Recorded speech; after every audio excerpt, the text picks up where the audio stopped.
and Adult Education.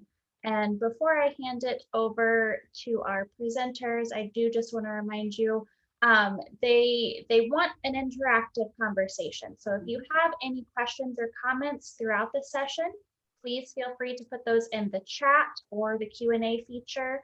And we will be monitoring those and giving those to Kathy and Lavon to answer. And so today we have Lavon Nelson, who is the Senior Director for Workforce Education, and Kathy Olesen-Tracey, who is a Senior Director for Adult Education. And so I am going to hand it over to them to share some amazing information that they have. Well, thank everybody for joining us.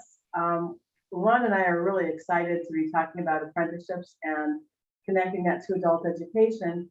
But to get us started, I'd like to have you type in the chat what you want to learn from today.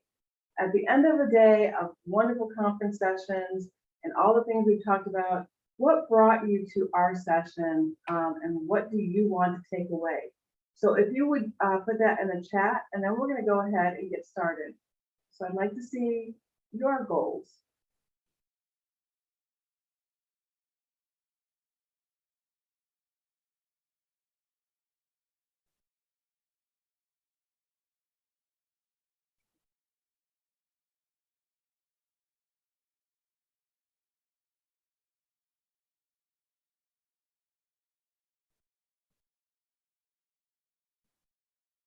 I know it takes time to type, so we're going to go to the next, okay.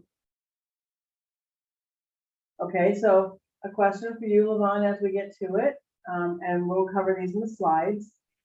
Elizabeth wants to know if students must have a high school equivalency to participate in a registered apprenticeship. Ginger wants to know how to connect adult students with apprenticeship opportunities. Okay. Wonderful. So we're looking at just kind of the nuts and bolts of apprenticeship. So I'm also going to save this chat, and what we'll do is I will summarize the questions and answers and respond to everybody, by tomorrow. And then there are questions about connecting English language learners and ABE learners to apprenticeships, getting us moved from where we are to where we want to be. All these are great questions. So we're going to move into those. And today, again, to wrap up, kind of connecting your questions, we're going to really look at what an apprenticeship program is. And we're going to look at the hallmarks of that quality program that's going to get you from point A to point B, as one of the questions were. And then we're going to talk about the connections between apprenticeships and adult education. So think about these questions that you're asking, and then we'll make sure that we address those by the end of the day. Okay. And I'm going to go to Lavon. So why all the buzz about apprenticeships? Well, we're only going to scratch the, thank you, Kathy, sorry. We're only going to scratch the surface today, I'll be quite honest. So here are some reasons why apprenticeships are important. They do provide an opportunity to earn and learn, and really it should be learn and earn, which most people, like the idea of earning income while they are learning. They meet employers' needs by allowing them to specifically design an apprenticeship if they so choose. Participants can save money while in an apprenticeship. Different apprenticeships might pay for schooling in addition to earning an income, etc. It's more than the trades. I'm not disparaging the trades at all, but we're trying to expand apprenticeships into areas that have not traditionally been had apprenticeships, like information technology, etc. Harper College has been noted for its finance and insurance apprenticeships. It can be a very positive experience for non-traditional workers who really don't want to go back and sit in a classroom to learn everything. And it can also benefit high school students that don't want to go the traditional education route also. So those are just a few of the reasons, but I do want to remind you, we are just scratching the surface. So Kathy, you want to go ahead and I want to point this out up front. National Apprenticeship Week in Illinois, well, it's national, but if you connect to the link there, you can learn more about activities that are going on around Illinois around apprenticeships. So I do want to give you that information so that you are aware this is an upcoming week focused on apprenticeship. I'm sorry. Yeah. So thinking about definitions, there are probably as many definitions as there are types of apprenticeships, but basically an apprenticeship is an earn and learn program that combines formal learning with paid on-the-job training as a hired employee. This is different than an internship. An apprentice is an employee learning on the job. Now, we basically have two types: registered apprenticeships. These are programs that are quote registered with the U.S. Department of Labor and have very specific requirements about hours, pay, and training through USDOL. So, for example, an electrician in Illinois is pretty much going to have the same requirements as an electrician in California. For the federal aspect, there could be additional state requirements that I cannot speak to another state, but a registered apprenticeship is specific to an occupation, and particularly that holds true in the trades. A non-registered apprenticeship is actually where the individual is hired by an employer with much more flexibility, such as hours, pay, and training. It's not registered with the Department of Labor, but is developed at the local, regional, or state level, and I would add, is worked out with the employer. There still needs to be an employer agreement, as there must be with a registered apprenticeship, but they can design it to meet a particular employer's needs. And you can, one of the things about this, for example, lots of registered apprenticeships have a limit, have a requirement, let's say 2,000 hours. A non-registered apprenticeship is not held to that same criteria, but must meet the criteria and the competencies that the employer establishes. So wanted to point that out. Let me go to I wanted to read you. Now, a pre-apprenticeship basically is a program that prepares individuals to enter into specific apprenticeships, registered or non-registered. So for example, a proposed definition for Illinois for pre-apprenticeships, I didn't put it in here, it's a draft, is that pre-apprenticeship programs are designed to prepare individuals to enter and succeed in an apprenticeship program or in another career pathway approach. And Illinois, this is once again amended, something that the Illinois Workforce Innovation Board is going to vote on. And it would include 6 core elements. And the reason why I want to read these to you, just the headings, is because most of these apply directly to what adult education does. It's inclusive of recruitment of underrepresented individuals. Well, that's right there for you. It has industry-focused curriculum and training. So, you know, you're already doing IETs, ICAPs, and bridges for specific industries. So you're there. Hands-on learning, work-based learning. That's what takes place. You can actually make that a part of your pre-apprenticeship. Sometimes that's a little harder to do in a pre-apprenticeship, but you can make it happen. Retention services for successful participation and completion. Support services to help cut down on, dropping out of the program, et cetera. Partnerships with employers and connections to apprenticeship programs, and striving for credential acquisition. Some pre-apprentices, let me give you an example of something what we're doing right now in CAFET IT, information technology, and that's a grant, an apprenticeship grant we have with the Department of Labor. So a Google IT certificate could be an example of something someone could get in a pre-apprenticeship. Then they could use that certificate to help them move forward. Let's say you develop an apprenticeship then with an entity that needs someone at a help desk. Well, they already have the Google IT certificate, and then you could then move forward and work with someone who has a help desk need. Now, you do need a third party in here, and I think that's where that connection piece comes in, and that's where some more work needs to be done, knowing where the apprenticeships are, who is doing them. A lot of community colleges have apprenticeships, both registered and unregistered. So that's a place to think about starting, but go ahead and go to the next slide, Kathy. Before we do that, Yeah, I sure. wanted to come back. One of the questions, as people were asking what brought them here, was how to get a pre-apprenticeship or how to tie our bridge programs.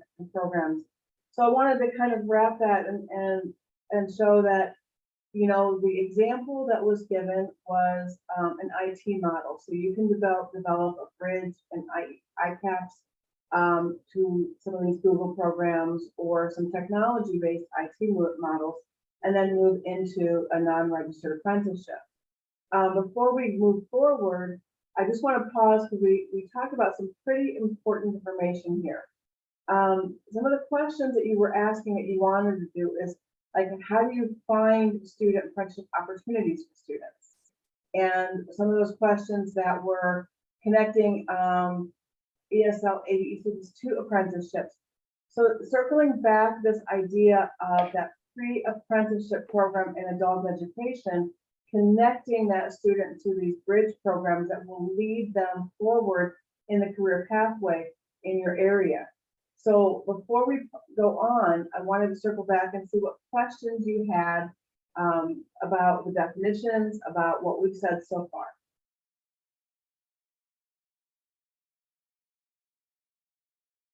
There are a lot of questions about how to find apprenticeship programs in their area. So at the end of this, we'll brainstorm with you guys about finding some in your area. And What questions do you have about what an apprenticeship, a registered, a non-registered, and a pre-apprenticeship is? Because those are a lot of things we just shared.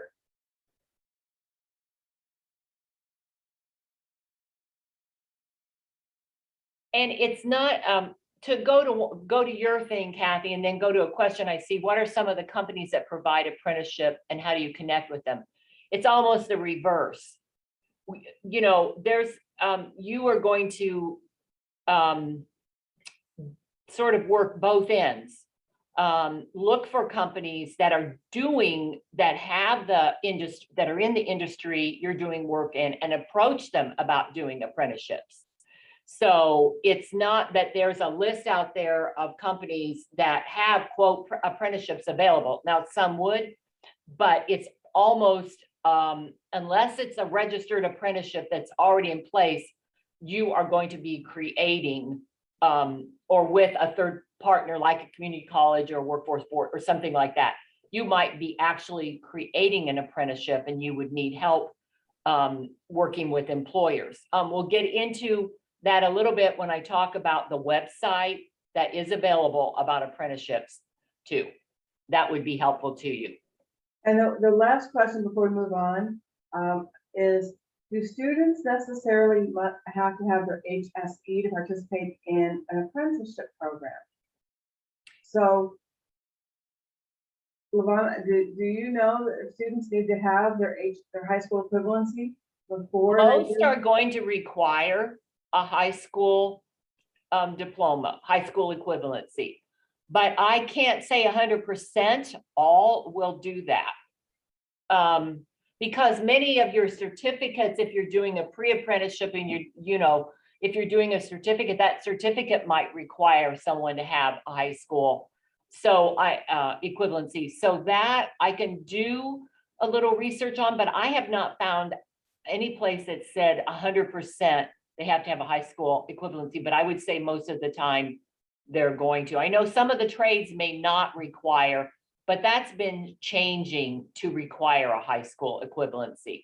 What we're seeing are some of our programs are building their ICAPS programs leading into an apprenticeship. So the student is building their basic skills, they're obtaining their high school equivalency, that connecting work-based learning is connecting them to those apprenticeship programs.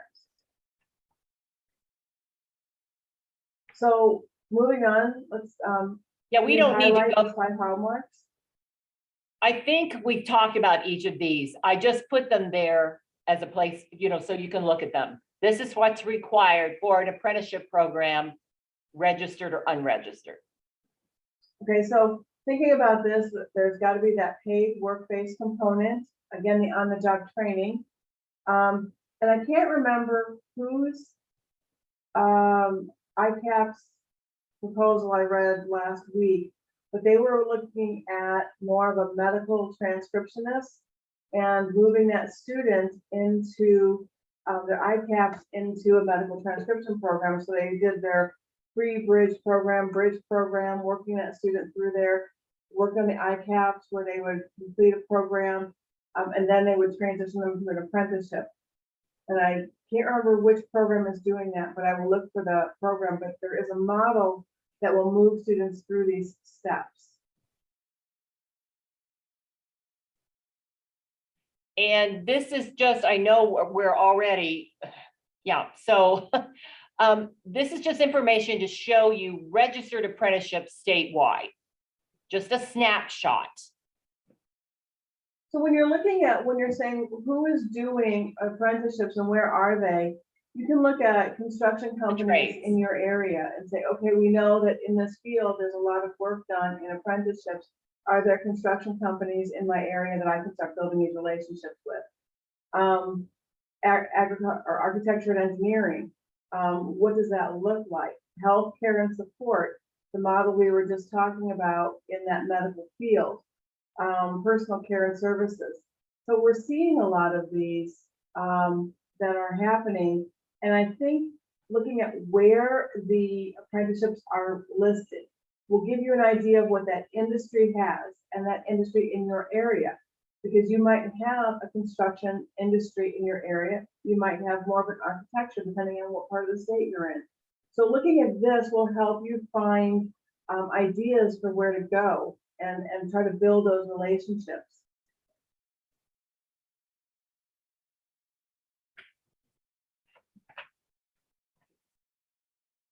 Okay. So this site, I encourage you to go to this site, apprenticeshipillinois.com, and play around with it. Look and see what you can find here. It is full of information about apprenticeship programs, how to become an apprentice, information, employer information, and it can be extremely valuable to you. So I wanted to put this up here so that you have the website. So you have the information to go and look at all of the resources that are on this.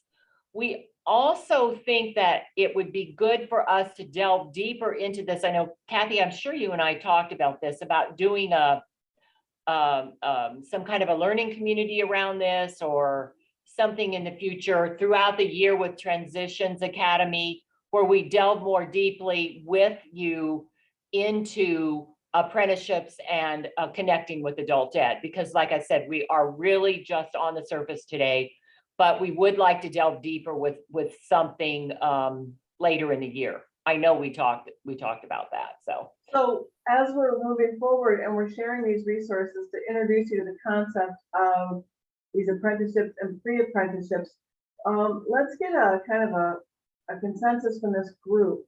How many of you would participate in a learning community or additional webinars or specific technical assistance focusing on apprenticeships?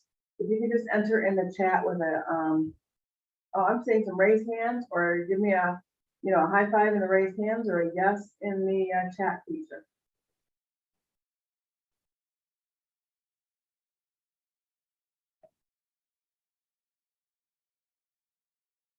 Okay. All right. I think there would definitely, if we put the word out, I think there would be, oh yeah, there they come. Yeah, there'll be plenty. So let's, we'll look at our big picture for the year and what the things that we had planned out for the year and see what this looks like. Okay. So really, Kathy is going to wrap things up.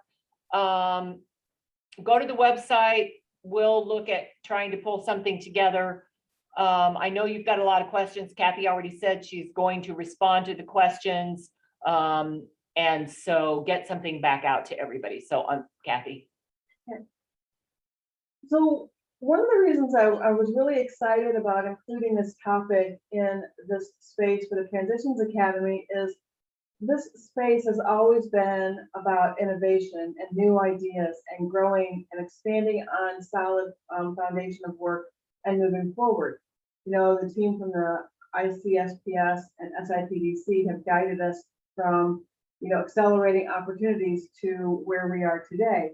And this new piece that's coming in is this idea about apprenticeship and pre-apprenticeship. And you've heard this a couple of times with Jennifer Foster's opening statement and Lavon's references, learn to earn to learn concept. Last year, Octave created this competition called Rethink Adult Ed Challenge. So if you're wondering if this is going to become a thing in the adult ed space, let's look at our national leadership of what they're expecting from us as a state. And they put out some money last year to innovate at the program level to rethink what adult ed could be in a day of workforce training, in a day of working to learn, earning to work, all of the things that we're looking at. And this challenge was really popular. There's a lot of innovation that came out of it, but I wanted to say this is really coming down from Octave as far as another way to serve our learners. Now, for all of you, I want to give everyone a deep sigh of relief that we are not going to mandate programs do apprenticeship or pre-apprenticeship. It's not ever going to be a mandate. Right. But what we are saying is if you have the structure in that bridge program or that ICAPS and you're working in these areas, there's a way to model these programs and move into pre-apprenticeships and apprenticeships so that we can move our students into those sustainable wages. There has been some conversation in the chat about working with undocumented learners. I haven't really figured that out as far as how to do that, but we are looking at states that have large populations of undocumented, and we're trying to see what they're doing so that we can bring their ideas forward. I know we've had some people engaged in a few things, and we're looking at, for example, California is doing some pretty innovative things. So we're going to look at how they're setting things up and what they're doing. But as new as this is to you, we're ahead of that. We've been spending our time preparing and developing. But again, we have some of our work cut out for us as well as trying to help you build these models. Yep. So when we talk about how to connect everything that Lavon brought forward, I want to talk about what that can look like. So why are we talking about this? We talked about what the apprenticeships are. We talked about all these different things. We talked about Octave doing this Rethink Adult Education, but I really wanted to pause and say, why? Why are we doing one more thing? Because if you're all as exhausted as I get sometimes with all these new initiatives, it's because these offer us potential to give our students a great opportunity. So looking at a report that was done by Illinois to look at where we want to take apprenticeships. They want to expand apprenticeships geographically. So there's going to be a lot of conversations you're going to be hearing about this. We want to grow this approach into new industries. So if you have an idea that says, well, I think this might work, let's talk about it and let's see what we can do and help you streamline that. Thinking back to that Rethink Adult Education, that's what they asked programs around the country to do, is come up with a new idea of how you're going to approach that. So we can look at something like that as well. What do you want to try? Let's give you the support to do that. As our state is growing and we are focusing more and more on equity, diversity, and inclusion, we're looking at how to increase the gender and racial diversity of individuals participating in this. So when you're looking at your student populations, it's a great time to start looking at What is it we can do? We have a program that works with homeless individuals, and they do great security trainings, and they do wonderful trainings in that way. And they've done some fabulous work with innovative bridge and transition grants, and brought that forward to our ICCB board at our last board meeting to showcase how their work and training their work. What a great way to sit down and think with them and say, okay, what do you have here that might work into a pre-apprenticeship?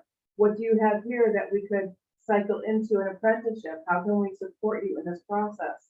So these are not things that we're ever going to say you need to think about alone. How do we work together on this? And a lot of this is also the disruption caused by the COVID pandemic. We know that the work is changing. The nature of work is changing. Where people are going to work and how they're going to work is changing. So we have to, again, pivot to stay ahead of that for our students. So here's the why. So I want to pause for just a minute and start gathering your ideas and your feedback. You can unmute yourself, or you can type in the chat, but I want to pause and I want to get your ideas from what we've shared so far. What are you thinking? What are you concerned about? What do you like about what you've heard?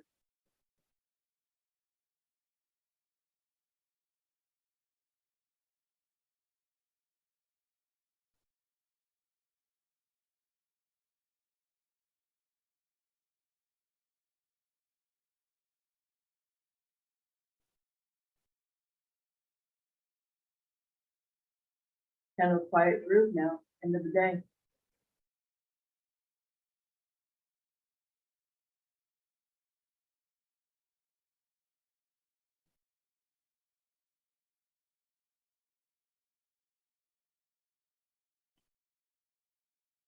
So going back to the initial questions that were asked, and I'm going to scan through those and see if I can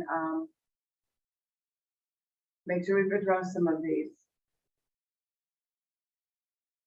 Again, the high school equivalency, that was a vague answer.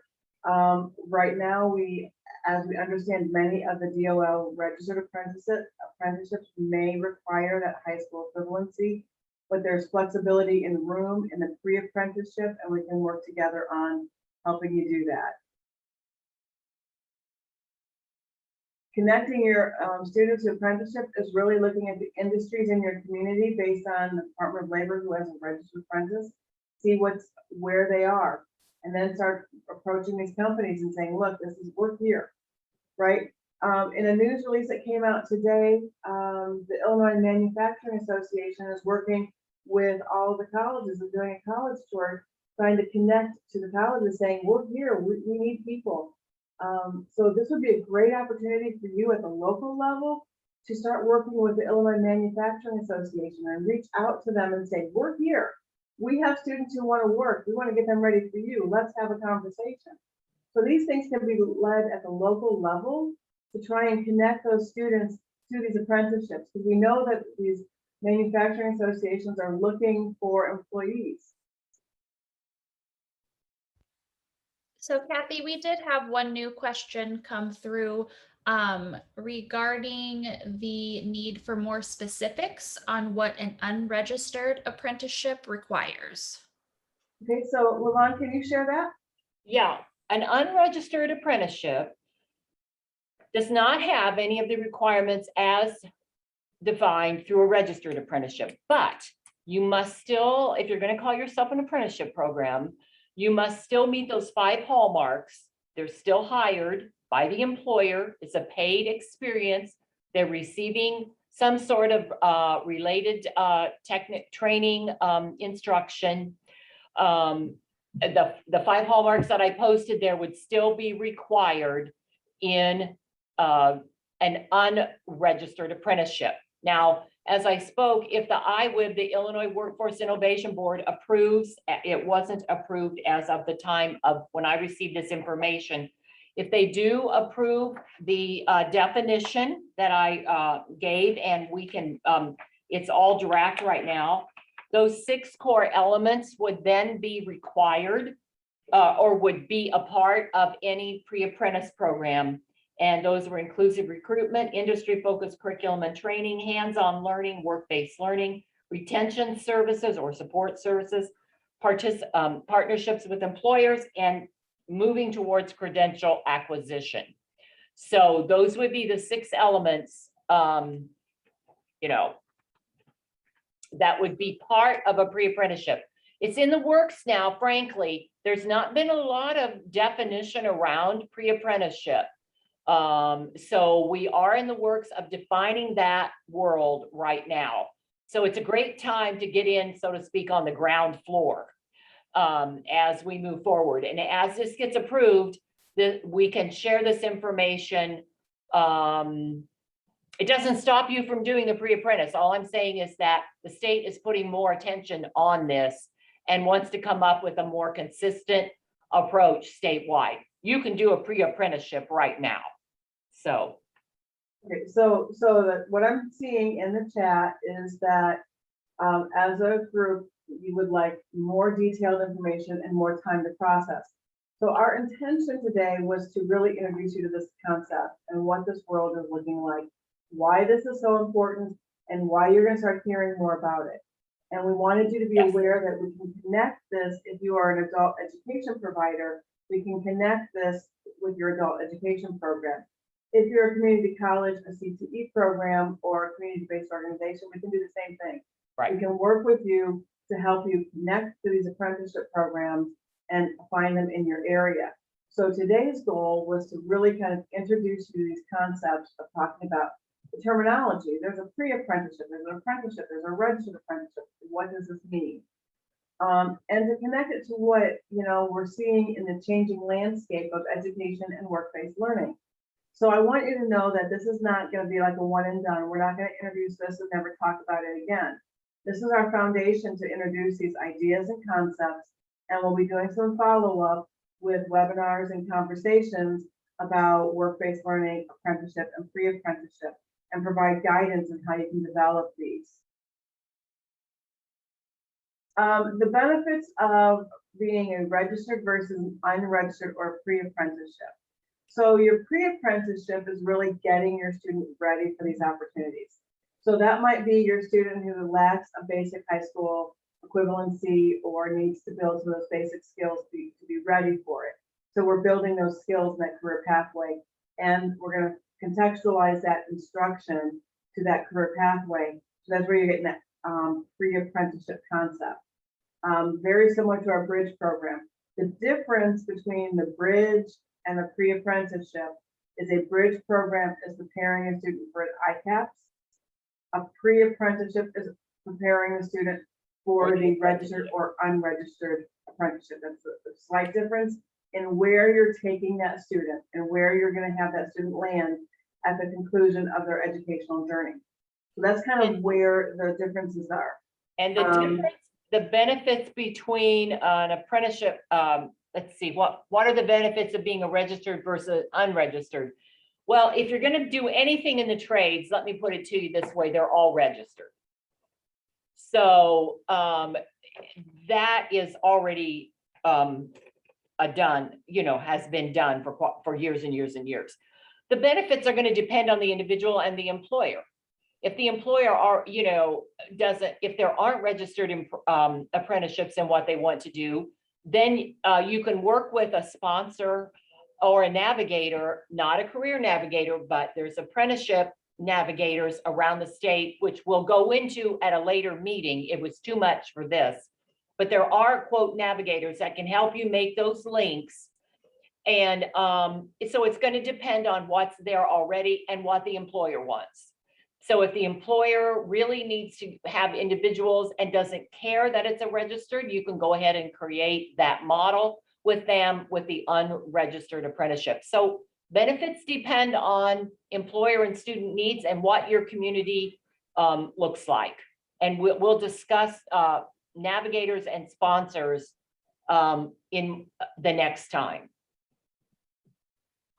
So I think what I would like to kind of in the chat, we're getting some ideas like having programs that are having businesses with apprenticeships coming into the classroom.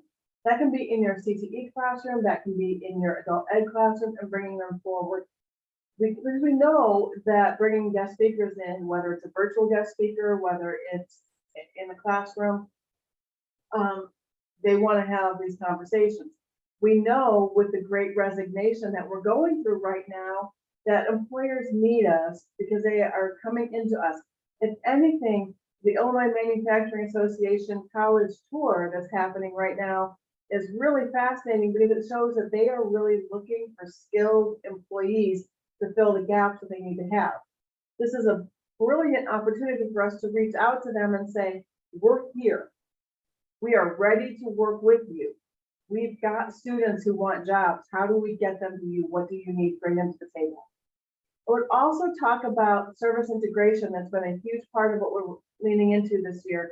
Talk to your Title I partners, talk to your Title III partners, ask them what they have in their area to support this. Work with your partners and have a plan that is really regional specific. Because you might have a great manufacturing need, you might have a great agricultural need, you might have a great hospitality need. So working within those areas are where you're going to find it. And I have one comment, and unfortunately, I think we're supposed to be done at 4 o'clock. Am I right on that? We end at 4? No, we were supposed to be done at 3:30. Okay, well then here, I'm going to wrap this up because we're taking more of your time. And there was a conversation about bringing the Division of Rehabilitation Services to the table. And yes, they want to help because they have students they'd like to work with and clients that they're supporting and providing all the services to. So again, the goal of these pre-apprenticeship and apprenticeship is to get a student into a career, into a job that's paying so that they can, again, sustainable living wage, because that's what we need to have for them. So understanding, I'm going to take these questions on the chat. I might have been a little ambitious when I said tomorrow, but I will get the responses out to everybody. We will work with our ISD, we'll work with Amy Julian's team, we'll work with Sarah's team. We'll look at how we can best support this interest in considering pre-apprenticeships and how to connect your programs with it. I think there's a lot of momentum because there's a lot of need and it's very innovative. So let's see how we can support you. So again, you can reach out to Lavon or I for right now with questions about apprenticeships, and we will get back to you with guidance. I will ask that you give us a little lean time to get back to you. We have a few priority and deadlines coming up that are kind of quick. That might take some of our time right now, but we are very interested in giving you the support that you need. So reach out to us. And if you're reaching out to us on questions in this area, specific as to follow up to this conversation, why don't you email both Kathy and me? So we both are getting the same email because we are looking at it from different angles. And very quickly, I did want to say something else, I'm sorry, about navigators. In each economic development region, the Department of Commerce and Economic Opportunity is trying to put a navigator into that region to work specifically on those linking for apprenticeships. That information is on that Apprenticeship Illinois website. You can see who is the navigator in your region. So I forgot, I did want to say that, although we can talk about them later. Not all areas, not all regions have them yet. I do not believe they've all the positions have been filled. So go to that website. It's really helpful. So I do think, again, I want to thank you. I will stay on for a few more minutes for you to type in any questions in the chat. I may not be able to answer them, but I will capture them and make sure I have time to put those in a document that we can kind of respond to. So if you have a few lingering questions, please make sure you type those in so we can get those. I thank you for your time. I apologize for keeping you over time, especially at the end of the day. For those who know me know that I talk too long often. So you're probably used to it. So with that being said, I will close and thank you, Lavon, for joining us today on this important topic. And again, type in your chat questions so I make sure I can capture them. Lavon and Kathy, I don't think anybody minds that you took extra time. I think this group probably would have stayed till 7 tonight if you were on, because they, oh, thank you very much. I really love the plan that's coming together that will come back and we'll, you know, host you all on some webinars or have you as in some learning communities or both as we roll out the rest of the Transitions Academy, because obviously there is a large interest in the state. So thank you very much. My job right now is to fill the last couple of minutes with taking us home for the day. Thank you everybody for the fantastic day that we've had. Tomorrow morning, and Kathy, do you mind stop sharing so that I can bring up my screen real fast and just make sure that everybody is, Yep. Okay. Let's see. So tomorrow, y'all, we're starting at 8:30 again with, Kathy talked about the emphasis on service integration. We're going to start right off the bat with emerging practices for service integration, showing you a model. And then we'll be doing sharing the load with core partners. Angela Gerberding will be joining us again with a panel of people talking about how they are working together to share the load, building ICAPs and IETs. There'll be breakout sessions. Tomorrow, 3 breakout sessions, and then we'll come back together and do a spotlight on new resources and adjourn. And just as a precursor for that new resources, let's take the day home with that little promo, because I heard from a few people that they missed it. They didn't get to see it earlier, to encourage all of you to join us for ICAPS office hours. So this is, it starts with great Angela here. So this is a little short promo. It's less than a minute for ICAPS office hours. So we'll end our day with that, but thank you everybody. Hi, everybody. We're at ICAPS office hours, and we would love to have you come and join us. I really recommend coming to the ICAPS office hours. It's a great way to network and get your questions answered. It's also a great place to come and find out what questions you need to ask, to find out all about ICAPS and the things that you might be missing in claiming students. It really is a soft place to land. Everyone here is so helpful and understanding. We meet every other Thursday. So come join us at the ICAPS office hours. ICCB is here with obviously myself, and we can set up meetings, we can get information and go from there. So come join us. All right, with that, who wouldn't want to come and join us? So, and thank you. Join us tomorrow morning at 8:30. We'll see you back here, and we'll have another action-packed agenda for you for a half day. So everybody, thank you very much for the day that we've had, and have a lovely evening. Bye, guys.